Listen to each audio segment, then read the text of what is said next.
I didn't have a mission statement or anything about mission statement. Yeah. I just knew I wanted to. But you made it. I watched this documentary in the '70s called "Smokey and the Bandit" and about owning a truck. That's what I want to do when I grow up. So. It's a great documentary. Yeah, it's a great documentary. But they left a lot out. Welcome back to Landline Now. In October, OOID is hosting its annual Truck to Success seminar, and over the next several weeks leading up to it, we're going to be walking you through a good portion of those sessions. Today, we're going over one of the foundational elements of starting a trucking business, creating a business plan. Walking us through that seminar today, Louis Pugh, Executive Vice President of OOIDA, and Andrew King, Assistant Director of the OOID Foundation. Andrew, Louis, good to see you. How you doing? We're doing good. Thanks for having us. Thank you. Thanks for being here. So again, we're talking about creating a business plan today, and to say this is important, maybe the most important thing, I guess would be an understatement here, right? Yes, absolutely. And this is one thing that we stress, and usually this coming at the beginning of the seminar, we throw up some stats, and people's eyes get like, ooh, whoa. And that's basically the failure rate for those entering into the trucking industry, just to show the dangers of entering in. We talked about this a little bit before, just the cost and everything that is involved. There's a lot to it.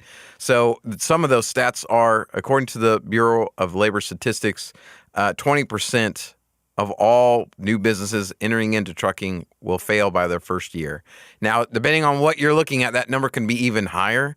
It can go as high as 30%. It just depends on which data source you're looking at. But by year number 5, over 50% have failed. And so if you have a room filled with 40, 50 people, and you think about all of them being company drivers and trying to become an owner-operator, over 50% of them being out of the business or being maybe a company driver again, that's kind of shocking, you know? And the number one reason is lack of sufficient capital. 2 is poor business management or no business management, really. And then the last one is that they don't have a plan of any sort. So those 3 things, they really kind of run together, because obviously if you were making a plan, you would realize how much capital you need and also what it might take to run a business and not just drive the truck. And this is one of these things that there's no way you would know this unless you were to go through it or take this seminar, obviously.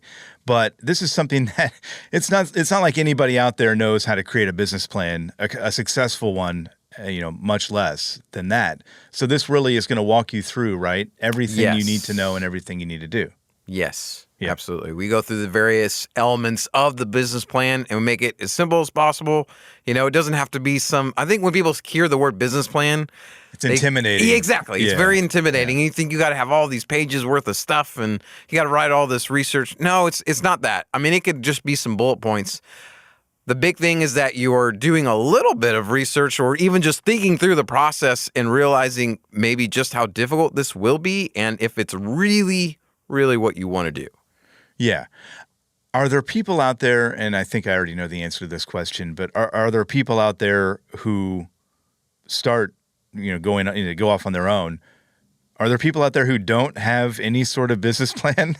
There are, right? And that's not usually a recipe for success. Unfortunately, there's probably more who don't than do in trucking. Like Andrew said, by year 5, 50% out of business. I feel like there's probably people that's probably reportable in a way. Yeah, there's no real way of knowing, but it's probably higher than that. I mean, because we're asked all the time how many owner-operators are. Well, there's not really any real way to know how many owner-operators are. Yeah. So there's probably not really any real way to know how many really completely got a business. But lots and lots. And yes, unfortunately, lots. I mean, I've seen this my entire career, entire life. Unfortunately, so many people, they're really good truck drivers. They're not good business people. And, so that's a thing. And, I think our president, Todd Spencer, said it best. If you can't manage a little bit of money, like meaning if you are a person who struggle making your payments, your home payments, your electric bill, if you struggle with a little bit of money and driver wages, you're going to struggle a whole lot more when it comes to having a lot of money. So you have to be honest with yourself. And you raise a great point because those are 2 different things, right? Driving a truck Yes. and having a Yes. business are two separate things, and they're very different. Very, very different, require very, very much more time with one than the other. You know, if you buy a truck and you have a business, then everything's on you. I mean, start, stop. You know, whether that truck breaks, you know, you get to cancel, you have to cancel, miss things, whatever, because you're running your business or whatever. You got to come home on the weekends. If you don't have somebody at home and spend time doing paperwork, doing all these things. That person's going to be you. That person is going to be you. You can't, Yeah. you know, and, you know, we hear so many people, well, I can pay this person, do this, I can pay. When you start paying, you're going to find out real quick That money's going to run out real quick. money runs out quick.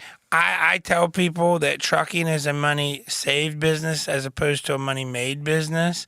You have to figure out ways to do it cheaper to save money. And I don't mean haul freight cheaper. I mean make your cost cheaper. Yeah. To save money, to be more successful. Andrew, there's a really cool slide up that shows what the average company, like big carrier, cost per mile is compared to the average owner operator. And oh my.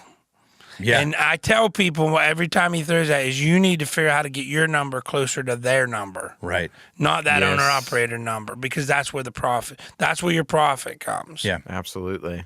I want to run through kind of the seminar, and obviously this is just a thumbnail sketch of what you're going to learn if you go, but I want to start with the mission statement because I think this is an interesting part of a business plan that I think maybe a lot of people don't think about. A mission Yes. statement. Why is that important? Well, it really summarizes exactly what you are trying to accomplish. It gives you a goal, a purpose, you know, and I just throw out an example of OOIDA or even the OOIDA Foundation. In a short mission statement, you understand exactly what we're about. We fight for the rights of all truckers, and if you do the foundation, it's also through research and education. That one sentence tells you a lot about me, and you need to understand that when you're becoming an owner-operator, there are there's hundreds of thousands of motor carriers. What is going to make you different from the next guy? So having something like a mission statement will help set you apart. It also gives you a goal and something to focus toward. So you're not just saying, well, I'm going to get my own authority. I'm going to run in every state. And I'm just going to run everywhere and haul everything. That's not a business plan. That's actually a really bad idea. And it goes to what Lou was just talking about of controlling your costs. You need to be realistic. And so having something like a mission statement can really put things in perspective. I mean, do you have an example of, I mean, it's going to be different for everybody out there, I suppose, but just an idea of kind of what you're talking about? Well, it really depends on, I guess, your scope of operation. You know, what are you going to do? Maybe you wanted to focus on heavy haul, for example. And so you make a mission statement that talks about this kind of product or service that you're going to provide in this area. It can be really short, and that really summarizes everything of what you're going to do after in your business plan. Yeah, because it's not just about knowing your company and its limitations, also knowing the market that you're talking about here, Yeah, Andrew, you're going to be operating in. Look at other businesses, for example, you know, something even like Apple. It's a massive corporation, but they have a simple message, and that message tells you what they're about and what they're going to focus on. They're not going to do all these other things. They're going to focus on this. Yeah. And you need to understand that yourself in your own business plan. What exactly are you going to focus on? I'm not going to do all these other things. I'm not going to have all these different trailer types, especially being one truck. You know, what exactly am I going to focus on? Let's run through, again, just a snapshot of what you'll learn here with creating a business plan. Marketing, I thought that was also interesting. That's something that you talk about during the seminar as well, right? Yes. And that's a big one that probably most people don't think about, is that you are now needing to market yourself. You're a business, you're competing against all these other carriers. What is going to make you stand out against the next guy? And that can even be just the name of your company is one that I pick up on, because being in permits and licensing department for a time when I first started here, and you see some of the names of some of the carriers, and they have, you know, maybe it sounded cool at the time, but to me, I'm like, that's pretty dumb. And so, you know, honestly, if I'm a broker or shipper and I'm looking at between different people, and who are you going to choose? You're going to choose a guy with a dumb name, or are you going to choose someone that is a little bit more professional? Andrew, honestly, that's a real thing. You want to call out some of those companies right now? Well, yeah, right. But it's marketing yourself, and how are you going to present yourself? Are you going to look professional and clean as much as you can, and just building those relationships with people on the dock and things like that? That's all part of marketing. Yeah, and we talked about this last time, especially in this environment that's out there right now. Marketing, networking, that's super important, and getting your foot in the door is an important first step, absolutely. and that goes into what we're talking about here. I would add too, you have to think about like the marketing and marketing yourself. The world we live in today, there's lots of stuff out there. There's lots of things. You got to think about what you put on social media and all these things, because people can look at that stuff. Yeah. And will look at that stuff. And, I think everyone should be allowed to express themselves. Sure. But you want to think about how you express yourself. You don't want to turn off half of your potential customers. Exactly. Or more than that. You have whatever to it may think be. about that kind of stuff. Yeah, absolutely. Now in today's world. Cost of operations. This is huge. We talk about this all the time. You have to know your cost of operations. This is something you talk about when creating a business plan, because I think this is probably the most important thing. Is that it's where we spend the bulk of our time. Yeah, okay. And that in the session on creating your business plan, this is probably the most time intensive, and we just go through a few different operating ratios that can be really helpful for someone wanting to become an owner-operator, and that's the number one thing is knowing your operating ratio. So this is basically showing you how efficient you are at keeping your costs low while still generating income. And it's something that all the big carriers do, and they run usually around 95%, which is, for them, they can do that. But for a single truck owner-operator, you don't want to be near that, because one breakdown, one little thing, and you are out. And it's basically the end of your business. So understanding what you're spending your expenses on, how can you cut those costs, how can you be smart with what you're purchasing, what you're doing, and can you make a return on investment on all of those things? So those are some of the stuff that we talk about on the cost of operations part. It is a huge, it's big. If you don't know what you're spending, how do you know what you need to be successful? And one of the stories I like to tell is just that first time we did the seminar, there was a couple people who came, and I gave them a spreadsheet on how to kind of figure their cost of operations, and everything was in the red. Yeah. And they said, "Hey, is this working correctly?" So I went and I looked at their spreadsheet and said, "Yep." And their eyes were like, "Whoa, we had no idea. We are losing money when we're hauling freight." They were just picking up loads and going places. They had no idea what they were doing. And a lot of people do that. Yeah. And I don't blame them, because they think, hey, I'm working. I'm making, money's coming in, generating revenue, but they're not factoring that part in, not right? profit. You're not generating profit. You're generating revenue. Yeah. And these are the things, again, that you talk about, and we talked about this last time, but being in the room with experts who know how to do this, you can get that personalized, basically guidance, right, from the people there about your particular operation. Louis, as we're talking about all this, and people may be on the fence here as they're listening, do I want to go to this? Do I not? Would it help me?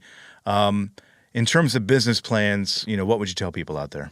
100%. I didn't have a mission statement or anything about mission statement. Yeah. I just knew I wanted to. But you made it. I watched this documentary in the 70s called Smoking the Bandit about owning a truck. That's what I want to do when I grow up. So. It's a great documentary. Yeah, it's a great documentary. But they left a lot out. Yeah, just a few things. There's a lot to it. And you can't stress enough how important it is to have a business plan. I was going through 4-H and FA growing up, learned about farming and ag business and stuff like that. So I did know my cost of operations. I knew that I needed to make this kind of money to make. So I was fortunate there. But Andrew's right. Most of these people out here have no idea. Truck to Success, 3 days, starting October 22nd in Blue Springs, Missouri. There's an in-person part of this. You can also do it online if you need to. Trucktosuccess.com is the website to go to, and deadlines are coming up faster than we would anticipate. So definitely get on board here and check it out. Andrew, Louis, appreciate it as always. We'll talk to you next time. Thank you. Thank you.